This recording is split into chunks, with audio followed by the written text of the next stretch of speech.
नमस्कार बच्चों, मैं संजीत एक बार पुनः स्वागत करता हूं अपने YouTube चैनल संजीत WWTC पे।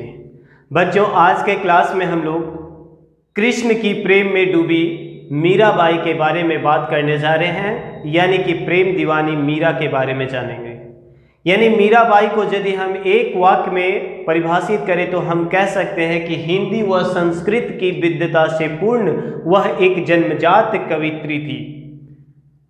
परंतु मैं आज के इस क्लास में मीराबाई के जीवन से जुड़ी हुई हर एक छोटी छोटी बातों को बहुत ही बेहतरीन तरीके से आपके बीच रखने आया हूं और मैं उम्मीद करता हूं कि आप अंत तक हमारे इस वीडियो को अवश्य देखेंगे और यदि पसंद आएगा तो आप हमारे इस वीडियो को अवश्य ही अपने दोस्तों के साथ शेयर करेंगे। तो मीराबाई का जन्म जो है वो 1498 ईस्वी में राजस्थान के मेड़ता के कुदवी नामक स्थान पे हुआ था। इनके पिताजी का नाम रतन सिंह राठौर था। परंतु जब ये महज 2 साल की थी उसी समय इनकी माता की मृत्यु हो जाती है, यानी बचपन में ही गम मिल गया।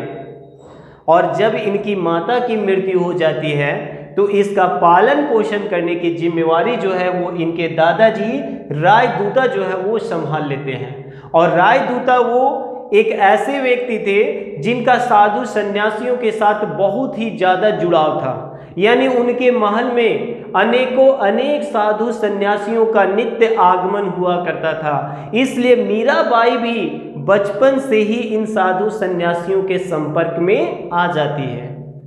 परंतु वह साथ ही साथ वह एक राजपूत परिवार से बिलोंग करती थी और जैसा कि राजपूतों की परंपरा होती थी कि उनमें कन्याओं को भी यानी लड़कियों को भी हर जो एक लड़कियों का जो कार्य होता है उसके साथ ही साथ वेद पुराण, संगीत, अस्त्र शस्त्र, घुड़सवारी, इन तमाम चीज़ों की शिक्षा दी जाती है।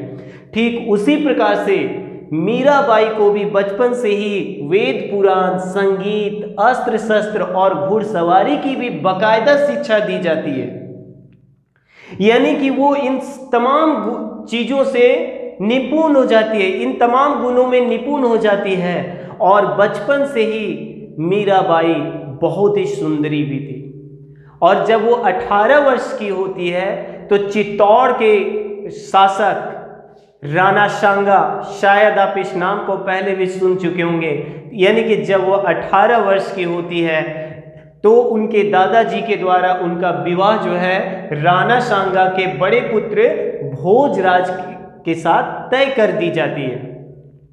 लेकिन यहाँ पर भी एक ट्विस्ट है कि जो दादाजी उनका इतना बेहतरीन तरीके से पालन पोषण करते हैं, लेकिन विवाह के ठीक पहले ही उनके दादा राजदूता जी की मृत्यु हो जाती है। और यहीं से उनके जीवन में मानो कि मीराबाई के जीवन में यह पहला आघात था कि जो दादा उनका इतना पालन पोषण किया, इतना प्रेम पूर्वक उनको इतना स्नेह और इतना प्यार दिया, वो ठीक विवाह के पहले उनकी मृत्यु हो जाती है। परंतु उनके विवाह का कार्य जो है वो उनके चाचा वीरम देव के द्वारा बिल्कुल ठीक बहुत ही अच्छे तरीके से संपादित किया जाता है, यानी कि राणा सांगा के बड़े पुत्र भोजराज के साथ उनका विवाह उनके चाचा जी जो थे वो वीरम देव जो थे वो करवाते हैं। लेकिन समझिए कि नियति को कुछ और ही मंजूर था। 1527 ईस्वी में जब बाबर के साथ राणा सांगा का वह भीषण युद्ध होता है, खानवा का युद्ध, इस खानवा का युद्ध जो है मीराबाई के जीवन में एक तूफान लेकर आता है, क्योंकि इसी युद्ध में राजा भोजराज और मीराबाई के पति जो है वो बाबर की सेना के साथ लड़ते लड़ते वीर गति को प्राप्त हो जाते हैं। और यह घटना मीराबाई के जीवन में मानो कि वज्रपात हो जाती है, उनका मोह भंग हो जाता है। अभी भी इस जख्म से वो उबरी ही नहीं रहती है कि राणा सांगा यानी कि उनके ससुर जी वो भी इस युद्ध में घायल हो जाते हैं और कुछ ही दिनों के बाद कुछ स्वार्थी सामंतों के द्वारा उनको विष देकर उनकी भी हत्या कर दी जाती है। इन तमाम घटनाओं ने मीराबाई के दिल और दिमाग को झकझोर दिया और उनके मन और मस्तिष्क को वैराग्य की ओर मोड़ दिया।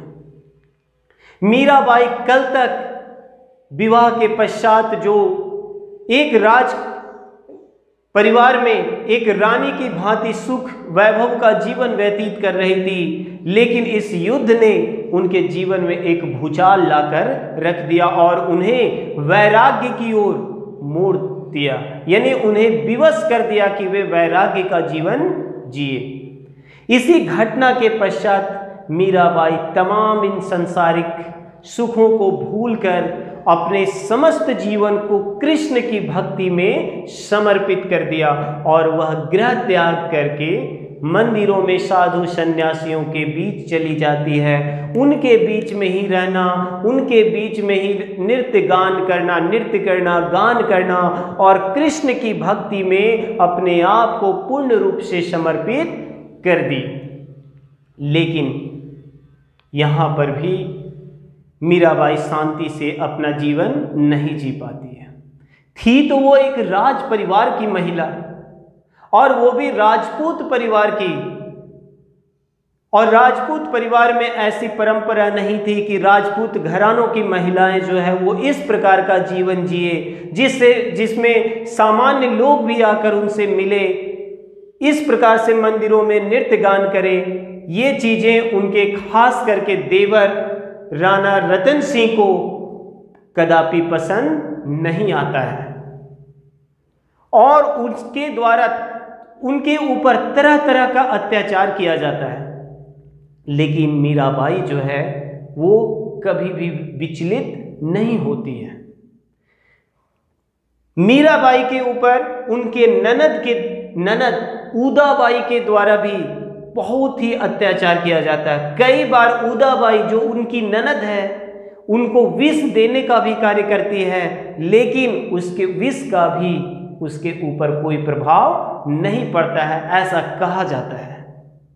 और अपना समस्त जीवन वह मंदिरों में ही बिताते रहती है।